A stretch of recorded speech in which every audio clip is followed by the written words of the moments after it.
episode of Financial Freeway. My name is David J. Attwood. I am the man rocking the Ray-Bans on your freeway to financial freedom. Today we are Thursday, right before the long weekend. What I've been doing with my vacation time at work is I'm lucky where I work because we're able to dictate our vacation times pretty much autonomously, so I can kind of book the days off I want, which is kind of nice, especially seeing as though I've been there as long as I have. I've been there for 25 years at the same job, and so with that I do get leave, a little extra leave every year, and I'm up to a pretty substantial amount, which is very nice. One of the rewards for sticking with the job, even though there were times where, like anyone, I think anytime you've been working somewhere a long time, you start to get a little bit stagnant and start to feel like, you want change.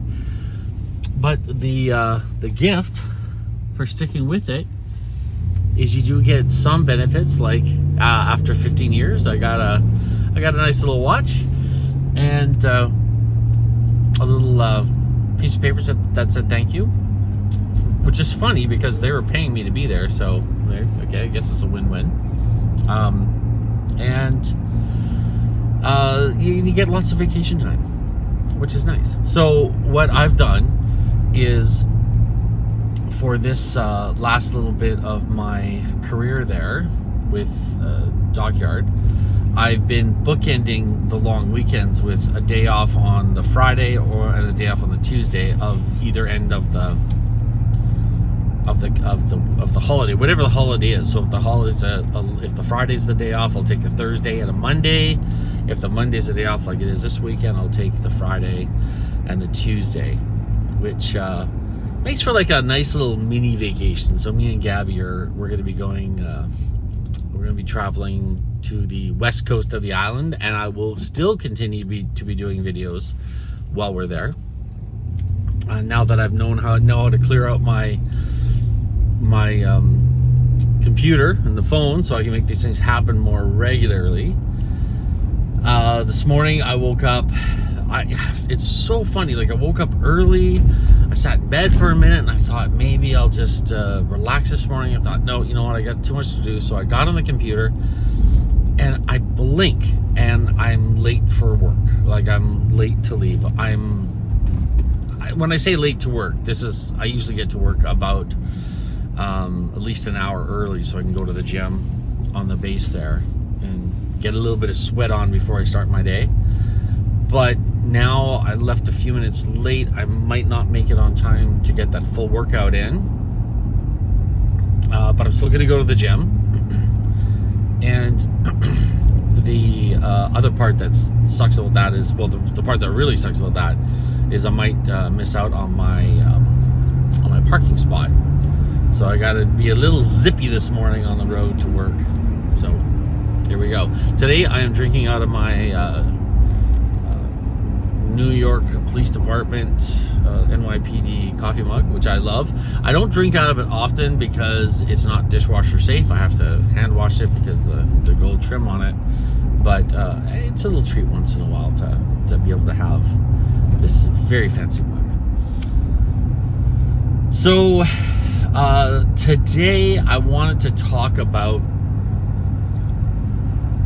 a slight shift in the paradigm, or the way we think about our path to success.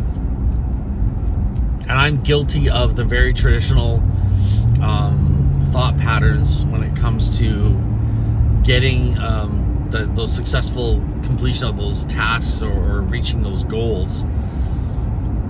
Such as, and I'm just using weight loss as the thing here. I'm gonna make a resolution to lose 20 pounds, or I'm gonna make a point to actually go out and buy a cheap car, or I'm gonna make a decision to work until I make $100,000. I really don't think as I get older, I start to think maybe that's not the right thing to think about. Maybe instead of thinking about what we want our goals to be, and it's, I mean, it's a good place to start. I mean, it's a really good place to start, to sit down and write out those goals and have an idea of where you want to end up. Because if you don't have those figured out, you're not going to go anywhere. If your goal is to make money just for the sake of having a bigger bank account, it's not going to work out for you. You need to have some serious, solid, clear, defined goals to make life a little bit more, to make your travel down financial freeway a little easier. But instead of thinking to yourself, say New Year's morning when you're writing out your resolutions for the year, instead of thinking to yourself, I want to lose 10 pounds or I want to lose 20 pounds, why not instead think about the sacrifices that you're going to make. Think about what are you going to give up until you reach those goals? Because I think the thing is yes, okay, look, we want to be thinner because we want to be more beautiful and more. I talked to a guy at work, and he lost a ton of weight because I guess his adult diabetes kicked in, so he had to change his diet. And so I hadn't seen him in months. I was like, I don't even recognize you. You've lost so much weight. And he said, yeah, well, the diabetes, I had to change my diet because of diabetes. And in doing so, he lost all the weight. And he says, life's just better. Life's just better. It's not just about being vain. It's sometimes, being thinner is literally about having a better life. He can tie his shoes without having to put his foot up on a shelf, he was saying. I don't have to hold my breath when I'm tying my shoes. These are pluses. You don't get out of breath walking up a flight of stairs. These are big pluses. So being thin isn't always about the aesthetics of it. Sometimes it is actually about simply just having a better life, which he is currently having. So say you're going to be losing 20 pounds. Say that's the thing is your goal is to lose 20 pounds. I think instead of saying I'm going to lose 20 pounds, think about what you're going to sacrifice until you reach your goal of 20 pounds. Say you're a person who drinks a lot of beer. I'm not particularly a beer drinker. But if you were a beer drinker, just say to yourself, okay, I'm not going to drink any beer until I lose 20 pounds. Or my biggest vice is actually the McDonald's. It's a huge vice for me. It always has been, because I've always associated with happiness, because I have a psychological link to McDonald's as a happy place, because when I was a kid, that was a safe place. That was a safe zone. That was where, things were good. I was happy. We were playing.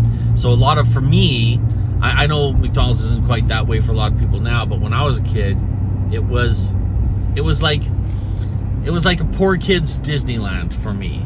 So I've always associated McDonald's with happiness. So it's psychological link there.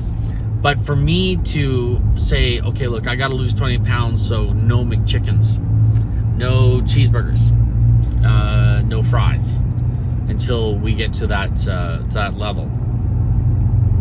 I think it would be easier to wrap your head around that kind of a commitment versus the commitment of I'm just going to do it. Because then you start thinking, oh, what is the magic? When's the wizard or the magical fairy godmother going to come and drop into my life and just give me this magical gift of the 20 pounds I need taken away, or the $100,000 in my bank account?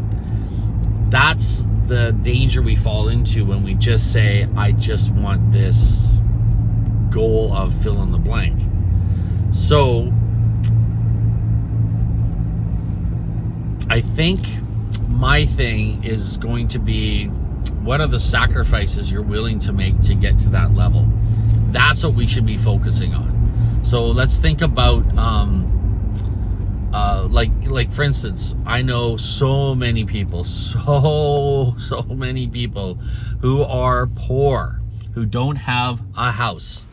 They are renters. They rent basement suites. They have to bring in roommates, and they are struggling financially, but yet they still will hit the drive-through in the morning on the way to work to get a $9 Frappuccino from Starbucks. Again, as I've said before, don't stop going to Starbucks, because I own stock in Starbucks, so buy your Starbucks. But if you're trying to make that $100,000 goal, or you're trying to lose those 20 pounds, and I say 20 pounds because that's where I'm at right now. I got to lose 20 pounds.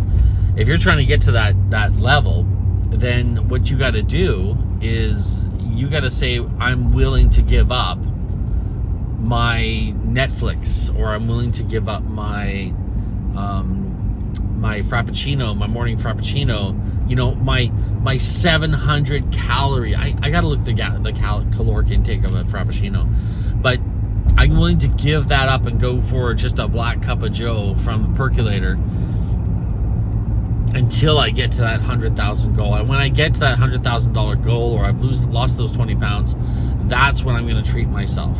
For me, I will treat myself to a McChicken sandwich once I lose the 20 pounds. And that is that's the sacrifice I've decided to make.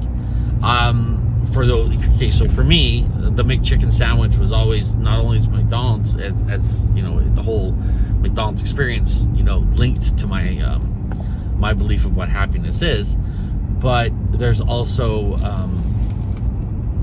with the McChicken, and this is just me, after every show, to help combat my my stage fright, is I promise myself a reward after my show. And one of those things is, well, it's actually two things. One, it's an old fashioned, and on the way back home from the event, from the show, it's a McChicken. So until I lose my 20 pounds, those are the things I'm willing to sacrifice. And if you're out there trying to figure out how to get to that next level, here's what I want you to do. I always say make your goals big, but I think that should be I'm going to go back a little bit here. Forgive me. But make your vision big. Your vision is, you want to have, for myself, I want a jet. I want acreage. I want a log cabin, like a massive mansion of a log cabin. And I want to quit work and start just working nothing else but my YouTube, my books, my magic. I just want to focus on the things that bring me joy and passion. So those are my big goals, but the little goals should be there too, and you should make those little steps. Like, for instance, if you're just starting out and you want to do furniture flipping, like Gabby started doing furniture flipping, say, I'm not going to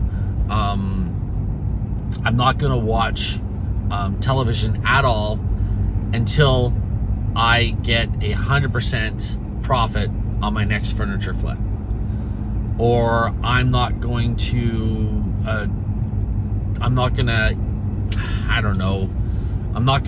watch, I don't know what to say, I don't know what else to do, but yeah, I'm not gonna watch TV until I make that first $1,000 on my my furniture flipping business, or my couch flipping business, or my car flipping business. If you set that goal, like, say, the hardest thing for a lot of people is to negotiate. I'm going to do a whole video one of these days strictly on negotiating. But if you have a problem negotiating, say, I am not going to fill in the blank, have myself a very fancy coffee until I'm able to negotiate a purchase of a car for 30% of what the list price is. And it's funny, North Americans are really weird about negotiating. I love it. Some people don't. But put that out there. Really put yourself in a position of, this makes me uncomfortable. Losing weight's hard. I got to get back to the gym. I got to watch the diet. I got to get out there and start selling. I got to start getting out there, start negotiating and making some good deals and buying. and put all that out there, and don't allow yourself to have these special little treats that you do, have these sacrifices that you're going to put there until you get to that level. I think that's going to be more clear in your mind as to how things are supposed to be, how things should be, and it will actually motivate you, I believe, to get to that next level a lot faster than if you just simply say, I'm going to go out there and buy 10 cars for 30% value and flip those 10 cars. If you do that, it's not real enough. I think by putting out there that I'm going to sacrifice, sorry guys, I'm going to sacrifice dinner out, or I'm going to sacrifice I don't know whatever that sacrifice might be for you, whatever that might be in your life, in your world, what might be the thing you need to sacrifice, whatever it's going to be, make that something to happen. And it's so much easier once you put it out there, once you say, this is going to be my sacrifice, this is what I'm going without, or I'm going to have to do until I get to this level, until I get to this point, and I figure out exactly what I want my life to be at. These are the steps I have to take, and this is the thing I have to do. Make those sacrifices, pick your sacrifices, because I believe that's going to be a lot more powerful than just simply setting goals for yourself and trying to figure out how to there you go, and how to get to that next level. Thanks so much for watching, guys. I'm gotta park the car now, but I did get a parking spot. I'm very excited about that. Thanks so much for watching. Make sure you subscribe. Make sure you pass on the good news. Check out our website, financialfreeway23.ca. There's lots of good stuff there. And remember to share the word, share the good news, so everyone in the world understands that they have an inalienable right to live a life of abundance. Thanks so much for watching on this bumpy road to work today. I hope you enjoy your long weekend. I'll be videoing while we're away at the campsite on the west coast of the island. Thanks so much. God bless.